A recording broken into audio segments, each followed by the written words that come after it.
Welcome to a new edition of the Neon Jazz interview series with Polish-born, Netherlands-based jazz guitarist Wojtek Justyna.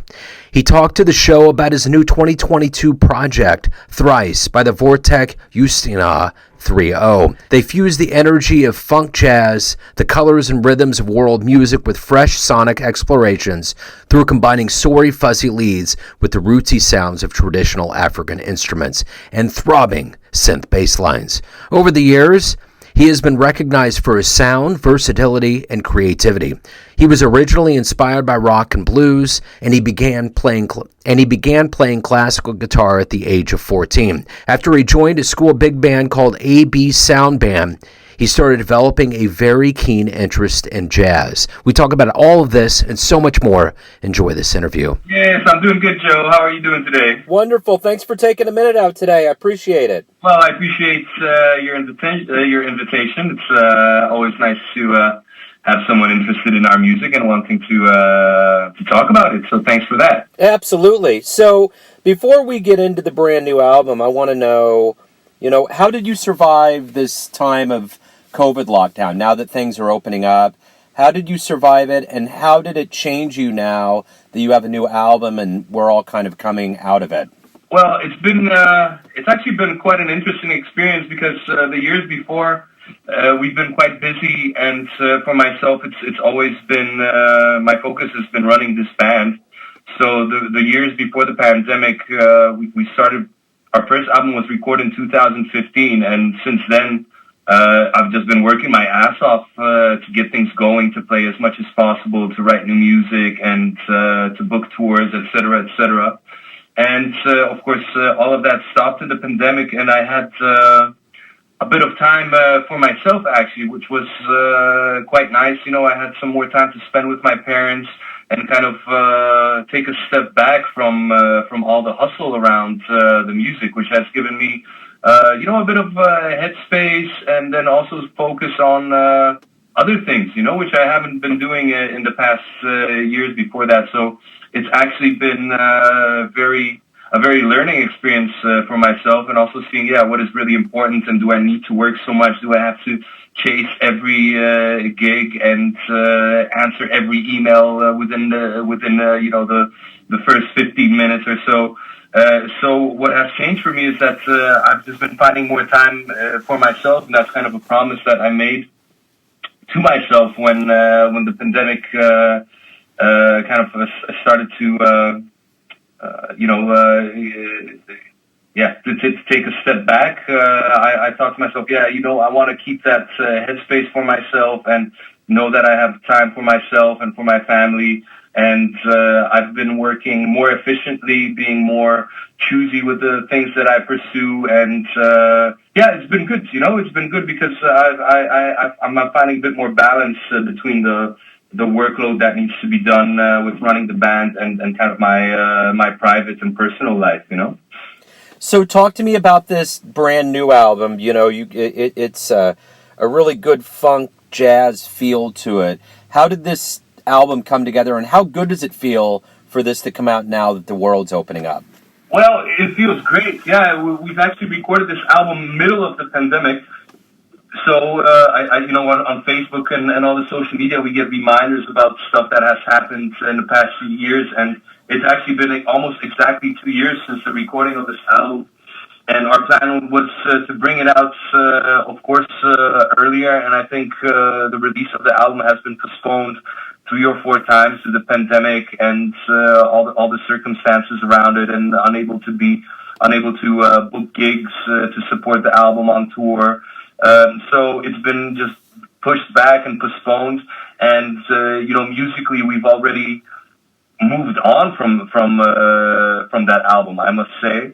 And it's nevertheless, I'm super proud that it's out, and now that it is out, I actually get to revisit the music a little bit more. And some weeks back, I got the test pressing of the vinyl that's coming out in a while. And I listened to it, and I was like, wow, we did a really great job on this one, And I think it's like, as the title suggests, it is our third album, and I think on this one we've really found our voice and it's and our sound, and it's quite concise and to the point, and it's kind of I can hear our own sound in it crystallizing more and more. So that's great for me to hear as I look back on this one. So let's go back in your life. How did the music bug catch you, and what were some early influences for the way that you were going to find your own voice in music?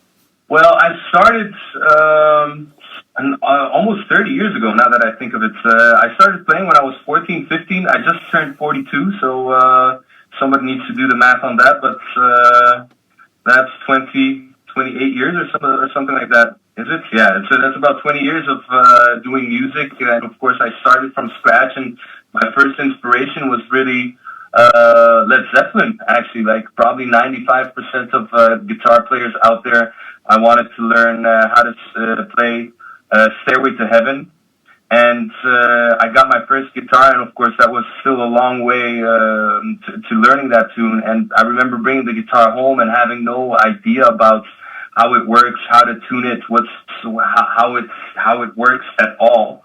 And I just remember, fiddling around with it and putting my fingers in different places and just feeling the strings under my fingers and creating a sound with it. I mean, it was nothing. It was just some random notes, but I just loved the feeling of the strings under my hands and the tones that came out of it. And from that moment, I just knew that this is the only thing that I wanted to do and learn and explore. And my musical path was actually quite broad because although I was inspired by rock music, Led Zeppelin, Jimi Hendrix, Deep Purple, stuff like that, I wanted to study with a teacher, and the teacher that I had was a classical musician. So although I was learning a bit of the kind of rock blues stuff, I actually followed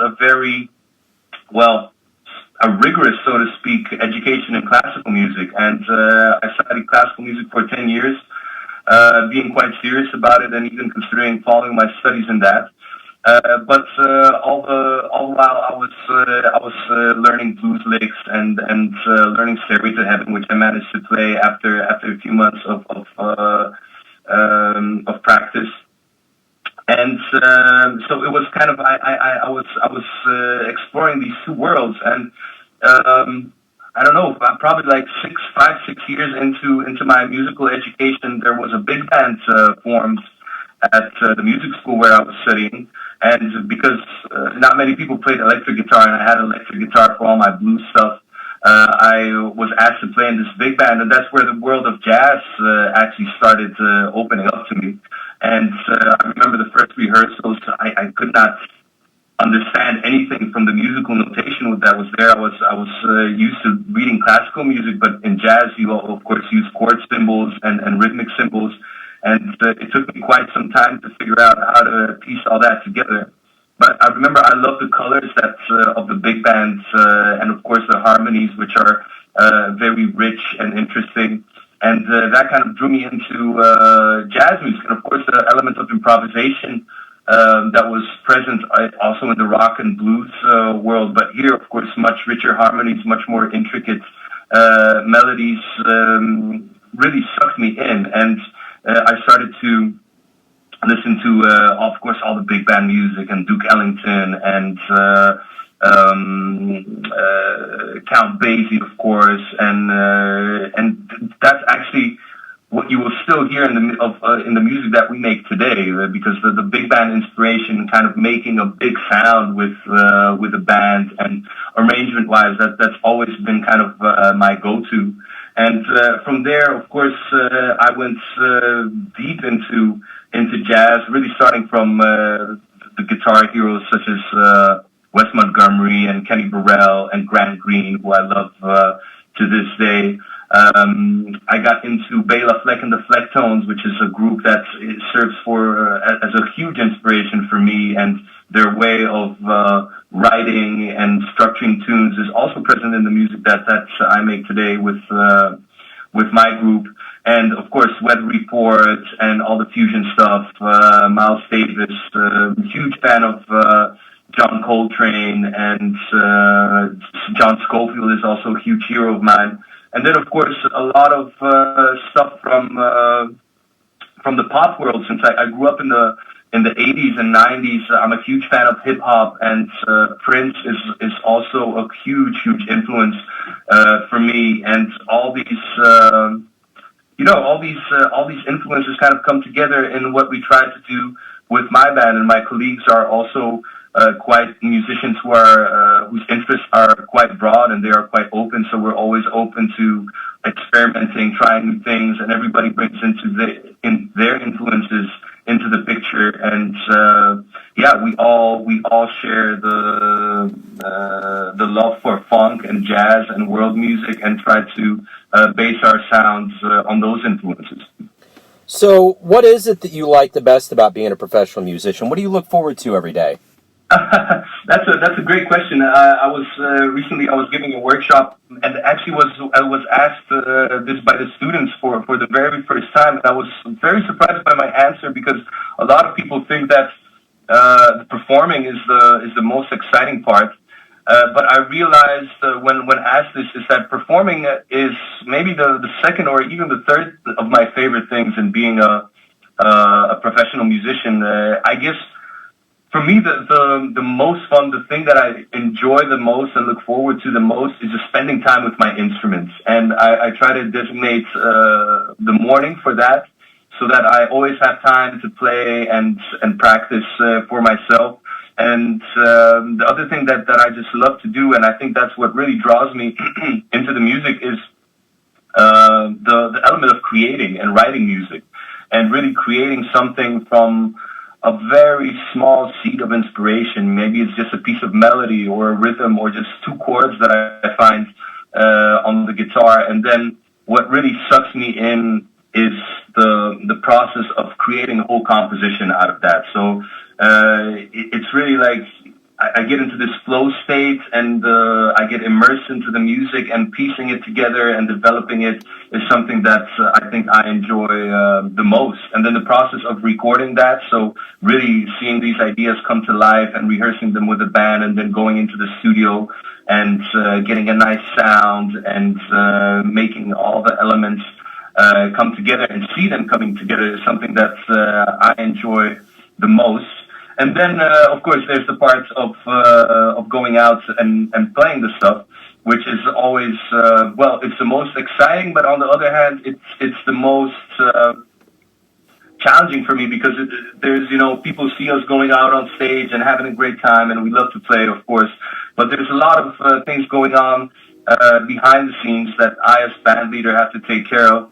And I notice more and more that it's always all the other responsibilities have to be taken care of, and then sometimes my mind is really somewhere else when I get on stage, and it takes me a bit of time to get really to put my musician hat on and really get into the groove, and that can be challenging and sometimes frustrating.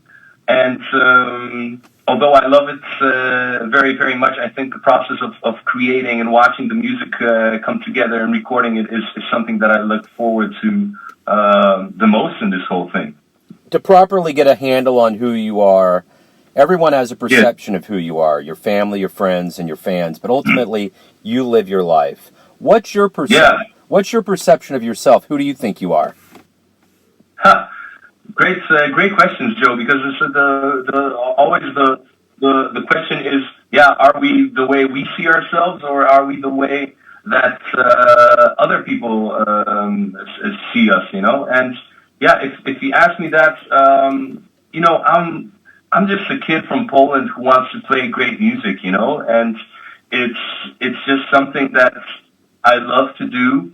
And it's really all about the music for me. And there's a lot of stuff around it, but at the end of the day, I just want to be the best that I can be and learn about the music. And it's such a humbling experience, because the more I get into it, and the more the older I get, I see what a broad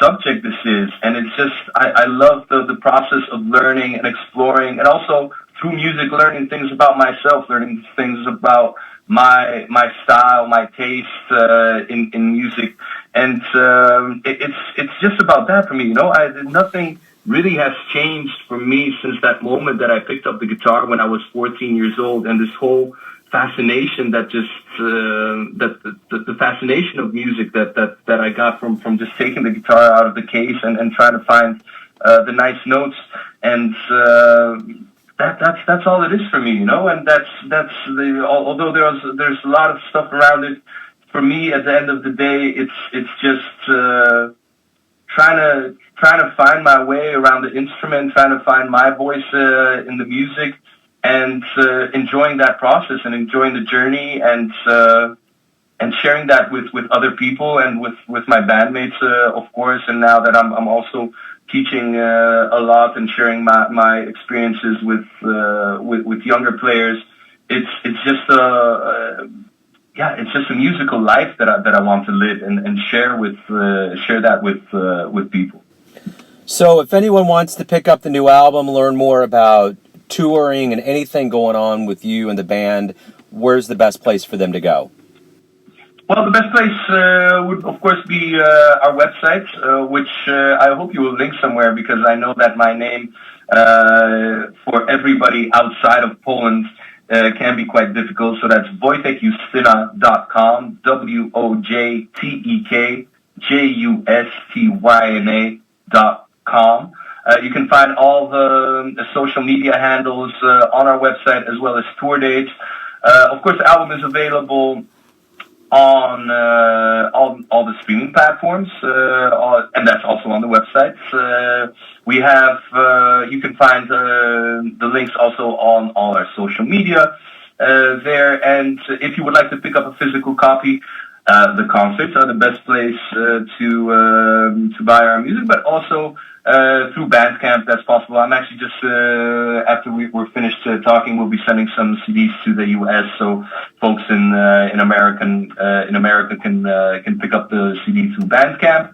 And follow us on social media, because that's where all this stuff is going on. Lots of backstage footage from our gigs, fun backstage stuff, and of course you can follow all our touring endeavors on there as well. Beautiful. This has been great, man. Thank you for opening up about the album and about your life and music. I really appreciate it. Oh, Joe, thank you so much for your time. I was checking out your site and was just listening to the Arturo Sandoval interview, and I really like your style and how you do it. And thank you so much for taking the time to showcase our music a little bit. Thanks for listening and tuning in to another Neon Jazz interview. We give you a bit of insight into the finest players and minds in the Netherlands, Poland, Kansas City, and spots all over the world, giving fans all that jazz. If you want to hear more interviews, go to Famous Interviews with Joe Domino in the iTunes Store. Visit Neon Jazz at youtube.com, and for everything Neon Jazz, all the time, go to the neonjazz.blogspot.com. Until next time, enjoy the jazz, my friends. Neon Jazz.